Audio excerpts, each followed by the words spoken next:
just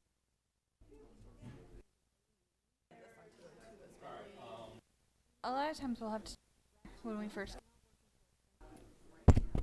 but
Good afternoon, ladies and gentlemen. It's a little bit after 2. I think we'll go ahead and get started. If you'll all come to order. This is the Election Subcommittee of the House Governmental Affairs Committee. My name is Rob Leverett, and I'm delighted to preside today. And we've got about 4 bills on the committee. Before we get started, I'd like to call on Representative Bazemore down there on 16, is it? Yes. To say the opening prayer for us. Thank you, Mr. Chair. Father, we do thank you, we love you, we glorify you for this day that you've made. We will rejoice and be glad therein. And we ask that you remember each and every person on this committee, Lord. Lord, give us the ideas, give us the words that we stand in need of to help our constituents in this great state of Georgia, Lord God. And remember each and every one that's sitting in the audience or participating in any way. We thank you now. We bless your holy name. All those that are on the way, bless them and keep them. In Jesus' name, amen. Thank you, Representative. That was an excellent prayer, by the way. She's available for smokers and other occasions, ladies and gentlemen. Yes, she's happy to discuss her fee schedule with you afterwards once we get done. So thank you very much. Do we have a sign-up sheet? All right, so we'll go ahead and retrieve that. But we'll go ahead and get started first. If Chief Deputy Whip Draper is ready, you may go ahead and proceed. You've got 2 bills, but let's do them one at a time. House Bill 501, we'll get started. Just proceed in numeric order. So whenever you're ready, let's see. It's podium mic, I think. All right, so starting with 501. So thank you very much for the committee. Great to be back in front of you. So 501 is a new bill that I have brought this year, and it really is, I know we love to say this, but it really does just close a gap. It is a technical fix, a cleanup bill. How many other ways could I say it? So it is a bill that is in the provision of law that sets up the state election board and who is appointed to the state election board and the procedures for both putting people on and removing members from the state election board. And it is, the code is silent on how to remove a member from the state election board when the General Assembly is not in session. So basically the code speaks to how to put somebody on when we're in session, when we're out of session, and how to remove when we're in session, but it is silent on how to remove when we're out of session. So this is a bill that just addresses that, basically mirrors the language for how to appoint when we're out of session. When we're out of session, the Speaker appoints the member that is the House designee. And so it mirrors that language for how to remove when we are not in session. The Speaker is neutral on this bill. I have spoken to him. And if there's any questions, love to take them. All right, thank you. Do we have any questions for Chief Deputy Whip Draper? Is that 16? Representative Bazemore. Okay, Representative Bazemore. Thank you, Mr. Chair. And just a comment. Thank you so much for bringing this bill. We saw a lot of confusion during the time we were listening to this committee and not knowing which direction to go in and who actually had the authority. So I appreciate it. Thank you so much. You're welcome. All right, thank you. Any other questions? I just want to make sure. So the current law is there's a member of the election board that's elected by the House, and one is one elected by the Senate, or they're both elected by the General Assembly? So it's unicameral. Okay. So there's one member that is. Nice word. Thank you very much. So the House elects one member, the Senate elects one member, and those are 2 of the 5 members that are on there. And you covered this in your testimony, but just to make sure, someone elected by one of those bodies can be removed by a majority vote of those bodies when they're in session, but the law is absolutely silent as to any removal when we're not in session. Correct. So currently, a member cannot be removed outside of a session of the legislature. At the very least, it's ambiguous. Yes. Okay. They can be appointed by the Speaker for that House position, or for that Senate position, the President of the Senate, while we're not in session. Okay. So we address filling a vacancy, but we don't address removal while we're not in session. Correct. And your bill would do that in a way that is sort of logically consistent with the other issues that are addressed in existing law. That's the intent, Okay. yes. All right, thank you. All right. We have Representative Fleming. You have a question?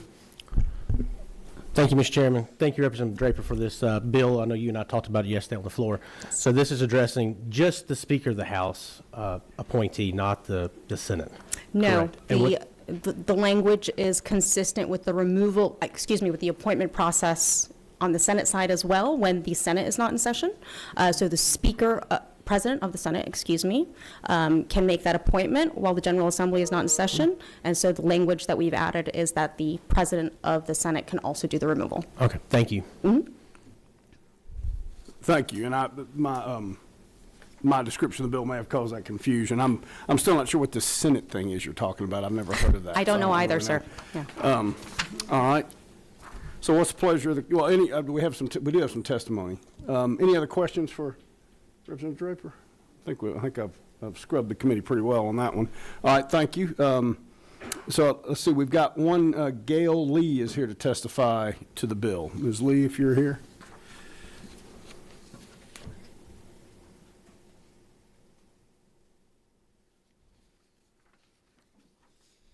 Whenever you're ready, Ms. Lee, thank you. Thank you. My name is Gail Lee. I'm a private citizen of Georgia who believes the state election board has an important role to play as an arbiter of election issues, rules, and events. Although 2 of the 5 members are nominated by the 2 major political parties and bring their party's perspective to the table, all members should be making honest, impartial decisions. And that is the reason I object to the proposed amendments to subsection B of OCGA 21.230. 21.230. If one leader is given the authority to remove a board member when the assembly is not in session, that leader has the inordinate power to strongly influence the way their respective house's board member votes. That is not democracy. It's rule by intimidation. Please do not favorably report this bill. Thank you. All right, thank you, ma'am. Hold on one second. Ms. Lee, do we have any questions for Ms. Lee? I don't see any questions. All right, thank you so much. Representative Draper, do you want to respond to that in any way? Again, it's just to clean up the bill. There should be a way, and it shouldn't be ambiguous. All right, thank you. All right, I don't believe we have anyone else here to testify to 501. What's the will of the committee? Yes, go ahead. All right, we have a motion to pass. Do I have a second? Second. I have a second. Is there any other discussion? All right, I'll call the question. All those in favor? Aye. Aye. All those opposed? All right. It moves on to full committee. Appreciate that favorable consideration, and maybe I'll be 2 for 2 today. And we'll find out shortly. We will find out. And I'm feeling good because this is a bill, a bipartisan bill, 502, House Bill 502, that y'all have passed unanimously out of government affairs for the last 2 years. So this is a bill that would allow anybody who is going to vote, and there is a long line when you go to vote, if that person is accompanied by a child under the age of 2, you can go to the front of the line to vote. We understand how difficult it can be to wait for a undefined amount of time for parents, especially with very young ones who have a strict nursing schedule or napping schedule. So this is just something to help Georgia families be civically engaged. I will point out that we already offer this treatment for our voters who are over the age of 75 and some that are disabled. So that is already in code, and this would just be broadening it a little bit more for these folks. I also would like to point out that this bill is different than it has been in the last 2 years. In the last 2 years, the bill was for anybody who is accompanied by a child under the age of 5 years old. But after taking back feedback from leadership of the majority party, I have lowered that age from 5 to 2. The reason for that is because there was a desire for a incremental approach as we brought in this, preference benefit, I guess you could call it, a desire to keep it really incremental with the understanding that if you give everybody this benefit, it no longer becomes a benefit, right? If everybody can go to the front of the line, then there really isn't a benefit to it. So taking that into consideration, I did make that change in the bill. I Also would like to mention, after speaking to Gavrio just now, I am going to request, if the committee is amenable, to a slight change. And that would be with respect to line 15, which basically says right now you're eligible to go to the front of the line if the voter is disabled and requires assistance in casting an absentee ballot. What I would like to do is really narrow which disabled voters can go to the front of the line, because right now, whether or not you require assistance casting a ballot may not determine whether you require assistance standing in line or whether you can't stand in a line, right? So you might need assistance because you cannot see, for instance, but that same person may or may not feel like that impacts their ability to stand in a line. So what I would suggest is, after the word disabled, you would add language such that standing in a line would be impracticable, and then strike the rest of line 15, line 16, and part of line 17 until the word shall. And then also, we'd have to mirror that language in section 2, which deals with election day voting. So after the word disabled on line 31, you would include the words such that standing in line would be impracticable, and then strike the rest of line 31, and strike on line 32, section 21 to 409, and continue with shall. So that is the bill, and if anyone has questions, I'd be happy to answer them. All right, thank you. We do have a couple questions. Representative Saines. Thank you, Mr. Chairman, and thank you, Representative, for bringing the bill forward. I had a question, but a more pertinent one came with your suggestion. In terms of the enforcement of this, and truly because we know, I appreciate you saying the more folks who have handicap parking stickers, the less those become significant in terms of availability. Who's enforcing someone who has a 4-year-old and they say they're a 2-year-old, or who's enforcing that if we change this bill, the impracticability of standing in a line? I'm not playing dumb. This is true. This is sincere. I don't know how many folks might try to take advantage of that, but I think it's worth asking in terms of the system as a whole. Thank you for the question. And what I will say is we already have categories of voters that are allowed to go to the front of the line. To my knowledge, I have never heard of an instance where someone was trying to take advantage or, suggest that they were something and they weren't for the purpose of getting to the front of the lines. I mean,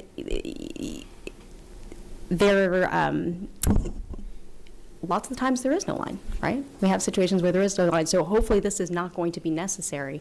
But when it is necessary, we want to be able to offer it to the people that really need it. And to my knowledge, there's never been an instance of somebody taking advantage of the current categories. And since you did ask to move, can I ask one further question? Yes, sir. Since I know you asked to move to our section in the chamber, just to be around legislators you loved, I do know how studious of an individual you are, so I assume you have looked at line issues throughout the state, knowing we have a decentralized voting system. What areas of the state seem to have a line problem? It isn't one in Camden County as far as I'm aware, so I want to be cognizant that this is something we're doing for the individuals that frankly as a symptom to a problem in itself. But have you analyzed or gotten any feedback on where this is more needed than in other areas? So that's a very interesting question. I think it depends on a lot of factors. In part, it depends on how many early voting locations there are and how many precincts there are in a given county, right? So if there are less early voting locations per number of people in that county, you might see a tendency for more lines. Obviously during COVID, that was a particular circumstance where there were very long lines. So I think it comes back to a lot of issues, but the purpose of this and what we've seen in the past is where there haven't been lines, these accommodations aren't necessary. And hopefully, if we put in place policies that keep our lines down, this isn't going to be necessary. But when it is necessary, it is really helpful to be able to give people the accommodations that they need so that they can cast their ballot. Thank you, Representative. Thank you. Thank you, Chairman Saines. Sorry I demoted you earlier. And to his question, though, I mean, it would. There's already currently a provision for age in there, and it would just, it depends on how, I guess, aggressive. If you want a card, you could. It would go up the chain of command at the polling place. So just our poll workers and poll captains and that sort of thing, I guess, would just be in charge of how they administer it. Yes, and I have solicited feedback from our election offices. Again, I mean, I don't think there's been any policy put in place because there's never really been a need for it. Right. And just to make sure I'm understanding, we've got two sections here. One is for early voting, one is for election day. That's right. And so that's why your changes, you're trying to conform the language in both areas. Just to make sure I understood, the amendment to section 1 was on line 15 after the word disabled to insert such that standing in a line would be impracticable. And then you're striking the rest of 15, all of 16, and on 17 you're striking to the end of the reference to code section 212382. Correct. Okay. And then you make a similar change later down there. Yeah, I'm just trying to make sure I understand the. And I have run that change by legal counsel. What's that? I have run that change by legislative counsel. Okay, all right, thank you. I was just trying to make sure I understood the amendment and also just kind of wanted to go over it again for everybody, so. Thank you. All right, I have another question, and Representative, forgive me if I mess this up, it is Adesanya? Is it Sanya or Sonia? Sonia. All right, Adesanya, thank you. Sonia. Thank you, Chairman Leverett. Thank you, Rep. Draper. I find your bill to be very helpful as a father of 3 kids, and I would tell you over the last 4 years, I've had a kid under the age of 2, and I like to vote. That's one of my right. And I think that, isn't that true that this bill will help parents with minors like myself, infants, to get to the front of the line and make sure that we cast our votes without staying in line for sometimes hours? Isn't that true? I like to say it takes the wait time guessing game out of voting for parents with babies, right? Because you may not go if you don't know if it's going to be 5 minutes or 45 minutes. But if you know when you get there, if there is a line, you can go to the front, you can just go and vote. Just one quick follow-up. So I'm usually, I guess, waiting to the last minute sometimes. So I find myself voting on election day, and the line is usually long. 2 hours. So I think that this bill would be very helpful. So thank you for bringing that forth. And I'll just add that for election day voting, the code is more strict about when these categories of voters can go to the front of the line. So it's only if you get there between 9:30 and 4:30, I believe, on election day. So I would just advise everybody not to wait till the last minute. I'll adhere to that. Sounds like that's very good advice for Representative Adesanya, because he needs to know that, I think. All right, thank you. Representative Bazemore. Thank you, Mr. Chair. Thank you again for this bill. Isn't it true that we as state legislators, we are charged with making it easier and simpler for our constituents to be able to vote and not have headaches such as we have children and disabilities and different things? I would just say that this was a need that I identified in my community. I remember when I was going to door campaigning for myself, folks would open the door, lots of parents, young kids, they'd open the door and they'd look at me like I was crazy. And they'd, point to the screaming that was going on in the background and be like, seriously, you want me to go vote now? And as a parent of small children myself, I understand how that can get lost in everything else that's going on in your life. So I just saw a need and wanted to address it, and have been very lucky over the past 2 years that this committee has seen the need as well and agreed with the need to address it. And I thank you for bringing it. And I remember I was sitting on this committee when you brought it the first time, so I appreciate it. Thank you so much. The first time I brought it, I would have been eligible under this bill. Now my child is over 2, so he's in school and I can't bring him as my token. Yeah. I'm not eligible. Mine are much older. All right, thank you. Yeah, if we could make that children under 31, I might even qualify.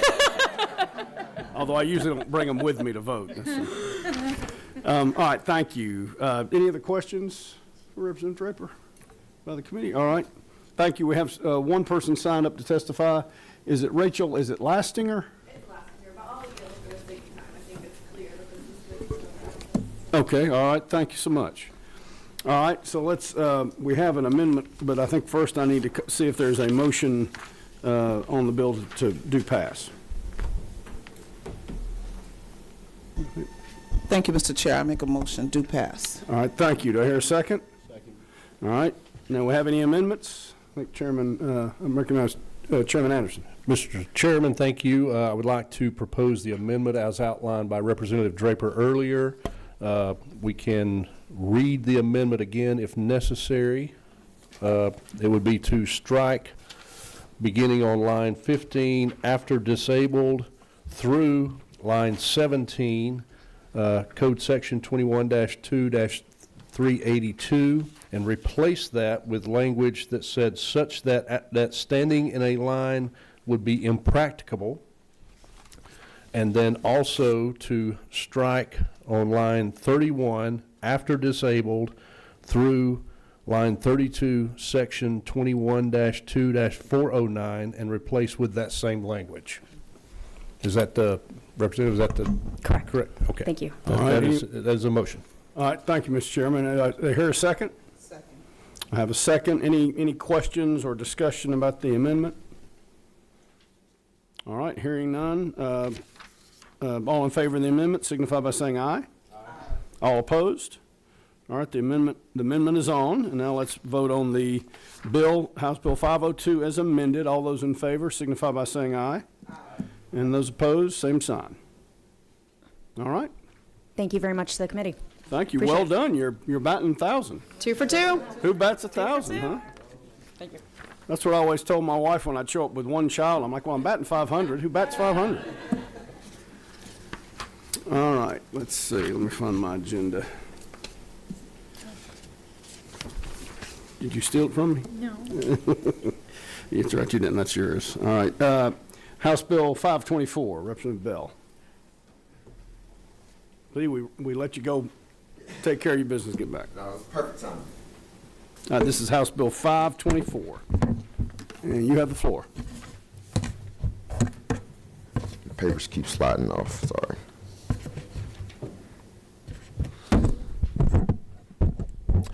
Good afternoon, Chair, colleagues. Today, 524 is about our democracy. It stands at a critical issue in our democracy that everyone is able to serve, regardless of their background. Should you be able to serve your community without fear of personal and professional retaliation? But right now in Georgia, too many elected officials face the difficult choice: serve the people who they're elected to or protect their livelihoods. That's a choice that no public servant should have to make. In our state, there are no employment protections for elected officials who work outside of the public office. This means that an individual who steps up to represent their communities can be fired, demoted, or otherwise penalized by their employers simply for fulfilling their public duties, which I think is totally unacceptable.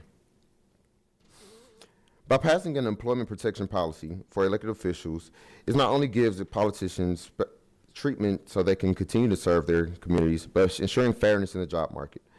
It's about making sure that no one has to choose between their careers and their calling to serve. It's about making sure that all voices are heard, not just the wealthy and the well-connected, but everyone can be heard, regardless of your background. Georgia is one of 9 states without employment protection for elected officials. Georgia has the opportunity now to take the lead on this issue to make sure that, regardless of your background, that everyone can serve. Mr. Chair, with that, I'd like to present 584. This is what I would like to call a simple bill. I know we hear that a lot. But this simply provides that a person cannot be solely fired or terminated based on their elected status.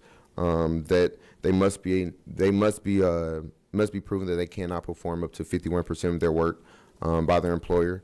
And this bill does not require their employer to pay them while they're on leave or legislating, and regardless of what capacity they're operating in, but simply to require leave without pay so they can fulfill their elected officials' duties or the duties prescribed by the office. With that, I would like to entertain questions as well as request that there be a motion that this bill do pass. All right, you've got a question, Representative Asanya. I'm going to ask I'm going to exercise my privilege, ask 1 or 2 questions first. Yes, sir. So if I understand, then this would apply to public and private employers. So it would apply to the state, and it would apply to political subdivisions such as cities and counties, and it would apply to school boards. Yes, sir. So if they have employees who run for office, they cannot prohibit them from running or from serving, and can't, well, they can't terminate them, I guess. Well, they will be able to terminate if they can show that due to this office that they cannot perform the duties to prescribed by the job. 51% of the Yes, duties so- assigned to the position of employee. Yes, sir. So if a person, so this still leaves rooms for clearance if this person is if elected officials' duties does prescribe that a person to be detrimental to their job or their employer, they still can have a reason to terminate, but it just cannot be solely based on their elected status. So that, my understanding is some municipalities and other local governments have policies against that sort of, I mean, they don't, you can run, but you can't remain an employee if you run. So this would prohibit that. This would. Okay. And this would also mandate that if someone did run, they would be entitled to unpaid leave while they were fulfilling duties of his or her elected office, which I guess for us, for example, it would be when we're in session, or Correct. If they were a teacher, I guess they would have to get a sub to cover while the person came up here. Indeed. Okay, all right. Thank you. Thank you. Representative Asanya. Thank you, Chairman Leverett. Thank you, Red Bill. I was wondering, in this bill, how long can one ask for time off while they're serving? Say, for example, in the state, like how long can they request time off at their job, at their day job? Well, prescribed by the language in the bill only for the duties that they are prescribed by the Constitution or their elected officials' titles. Only those duties that are prescribed by their title. All right, thank you. So if they wanted to go on vacation to wherever, or say they were fulfilling duties elsewhere, they wouldn't be prescribed, but only the duties that are prescribed. So for instance, only our legislative time will be prescribed, or will require mandatory leave, will be required for us. All right, thanks. Any follow-up, Representative? No, Chairman, thank you. Okay, all right, thank you. Chairman Anderson. Thank you, Mr. Chairman. Were you in here on line 21, where you mentioned performing more than 51% of the duties, or the inability to prevent them from performing that?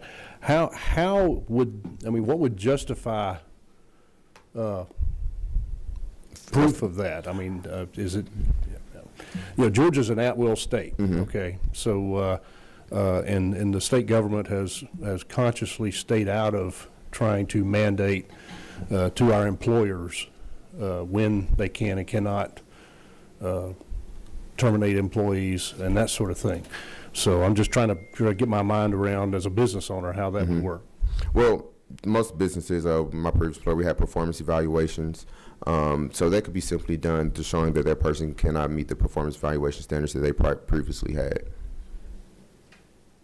Okay. Okay. All right. Not all businesses do that particular procedure. I just, just wondering how. For the smaller businesses, that may look like proving by people that have to clock in that they're not showing up for their amount of time they're needed to be there. Right. Or simply from a lot of businesses keep logs of duties, logs of what needs to be done, the tasks that are required, simply by showing that they haven't completed the task that can be done. Okay. All right. Thank you. Thank you, Chairman. All right, thank you. Representative Adesanya. Yeah, Chairman Leverett, thank you. At the appropriate time, I'd like to make a motion to pass. I think I'm going to make this just a hearing only today on this bill. Okay. I'm not going to call for that motion, but thank you. Do we have any other questions for the sponsor? Anyone want to testify to the bill? I don't think we have anybody signed up for this bill, do we? I believe Representative McQueen would like to speak towards the bill. Okay, all right.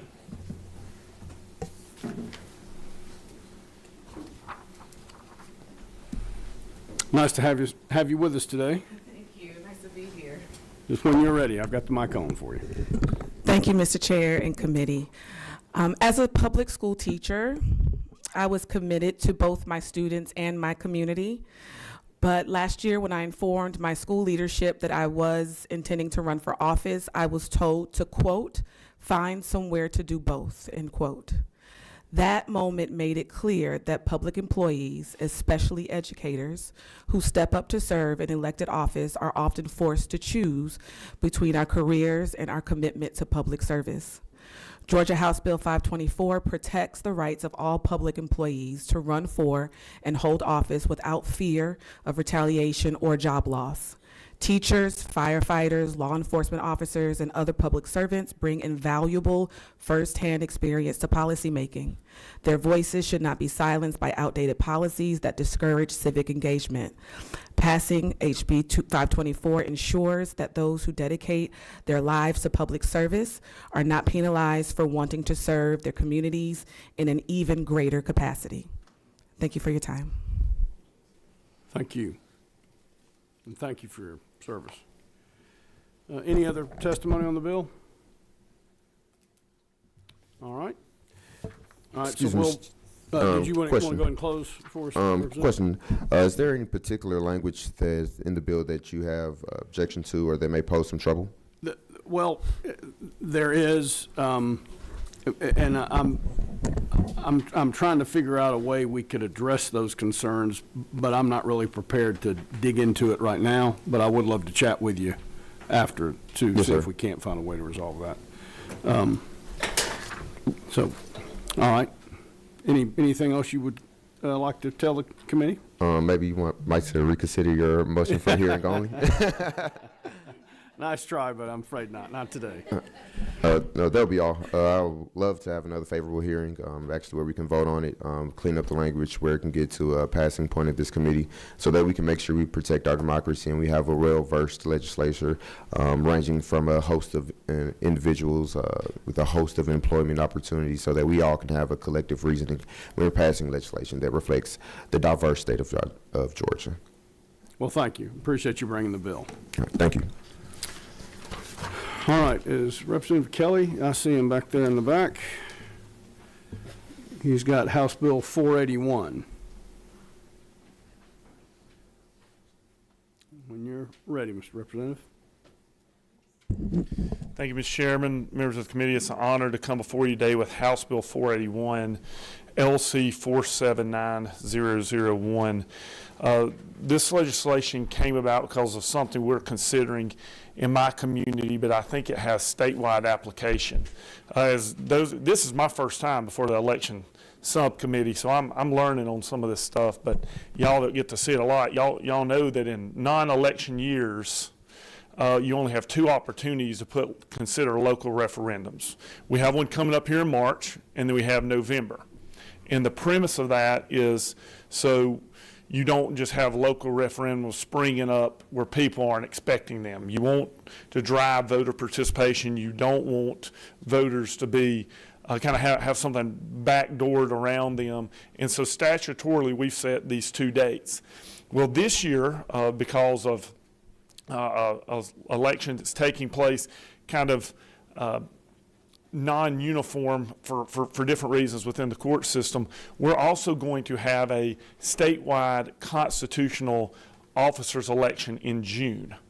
And looking at something with a local referendum we're possibly considering in my community, I said, look, the purpose of this is for us to have local referendums on days that we are having large voter turnout. And so if we're having a statewide constitutional officers election in June of this year, then why would we not allow local referendums to happen on that date as well? And so the language of the bill starting on line 32 clearly states that you can have these local referendums on a date of and in conjunction with any statewide special primary or special election if one is held that year. That's simply what the bill does. It gives us our local elected officials an opportunity to have one more date this year to conduct a local referendum, but it's ensuring that we still have the same safeguards that we've always had, that we're doing them on days that we should see, that should be expected, and that we should see strong voter participation. Simply what I'm trying to accomplish. I got a lot of help throughout this process, being my first time here. I appreciate the input I've got from the chairman and Tim, but also my seatmate, Representative Dreyer. I appreciate a bipartisan coalition of people trying to help me get this done.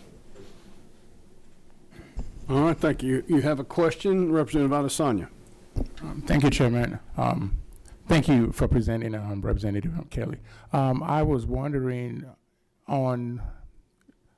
so to have a referendum like this on an election that's not a statewide election, do you get the weigh-in of a lot of people? I would imagine the turnout is low if you have a referendum in an election year this year compared to having that in like 2026. Wouldn't that be beneficial and you have a more large mass pool of people to weigh into such referendum? I think what you hit on is exactly why we wanted some uniformity in the law for non-election years, and that was something that was negotiated in previous years with our cities and our counties to still, because sometimes we do need to respond, right? Like in a non-election year, we do need to respond to different things. A lot of us having local legislation, this year for things that need to be on the ballot. I have one this year that's going to be on the March ballot that has to do with redevelopment powers in the city of Cedartown, and that was something timely that we needed to put on the March ballot. So, but I think what accomplishes this purpose is it does give us as legislators working with our local elected officials the opportunity for a third date if there is that statewide race we're talking to. So if in your local community you wanted a referendum on in June of this year versus March or November of this year, that's something that you could work with your local legislative delegation in coordination with your local elected officials about when you put that local legislation on the ballot. So I think it does give an opportunity to choose another date, the flexibility for us to possibly get a date where there's even higher participation than we would expect. And just a quick follow-up, Mr. Chairman. All right, just a quick follow-up on Rep. Kelly. So besides the city of Singleton that wanted that, is this prevalent? Is this common? Is this something that you've heard the need for in many cities, or just one or maybe less than 5% of the cities in Georgia? No, this is something that as I've gone through this process, I've heard from numerous people that they would like to have an extra day, an extra opportunity for us to, an extra election cycle for us to have the opportunity to put the flexibility to do these referendums. And I've gotten feedback from those people that run our elections locally too, and they were supportive as well. And just one last question. Are GMA supportive of this? Do they want this? The local elected officials that I've talked to all across the board like having the flexibility for another date. It gives you, like specifically, there are different times where you may need to get other things in place before you want the citizens to be presented with the referendum. And so by giving, frankly, in my situation in our community, we got something that we like to get done, and if it passing, if we can't get it done in March, we hope to get it done in June. But if we can't get it done in June's stretching it. Getting to November, it's gone. It's a missed opportunity. And so that's why, I think my story is not a unique story. I think a lot of our communities across the state would benefit from having this third option this year. Thank you. Thank you. Thank you, Representative. Chairman Saines. Thank you, Mr. Chairman. Thank you, Representative Kelly. And I know we've talked about this a couple of times, and I was cautious in terms of changing something maybe that's not broken, but the reality is our communities don't need this till they do. And though you are in a circumstance where you have an actual situation you need it, I can agree with you that I could see a county like Camden asking for this or utilizing it, and I see it as it's a possible cost savings measure in terms of what election makes more sense. It gives citizens additional flexibility through their most local representatives, and it's an added local control measure as far as I can tell. Would that be a good clarification or a summary? I appreciate that summary of saying it certainly more eloquently than I did. At the appropriate time. Any follow-up, Chairman? At the appropriate time. Okay, thank you. All right, Chairman Anderson. Well, at the appropriate time, sir. Before we do that, I did have one question, if I might ask. So my understanding is sort of the logic or the thinking behind this is, you know, it's just another option. And it's also a day when you're going to have a lot of turnout. You're going to have a lot of attention because it's a statewide matter. So you're kind of picking a date where you have some assurance that there will be good participation and the turnout will reflect the will of the public, of whatever jurisdiction it is. I did note, though, that the 90-day call provision was eliminated, and I wondered, is that because it would already be a statewide primary, or it would seem to me you would still want to have the call to let people know that we're also voting on this other thing, but is there some other provision that would render that 90-day call superfluous? There was some back and forth about that. I think it would be 29 days if you don't do the 90. It was my understanding. Oh, okay. So there's another. There's still a call, but it's the 29-day language that you use for these special versus. Okay. All right. Thank you, Mr. Chairman. Anderson. Move to pass. That doesn't narrow it down up here, does it? The Chairman Anderson. All right. I got a motion to pass. I have a second. Any discussion on the bill? All those in favor signify by saying aye. Aye. All those opposed? All right. Thank you all for your favorable consideration. Thank you. All right. Well, I think that's all of our bills. Whether we have any other business to come before us today, so we have full committee at 3 in room 506. All right. Thank you, everybody.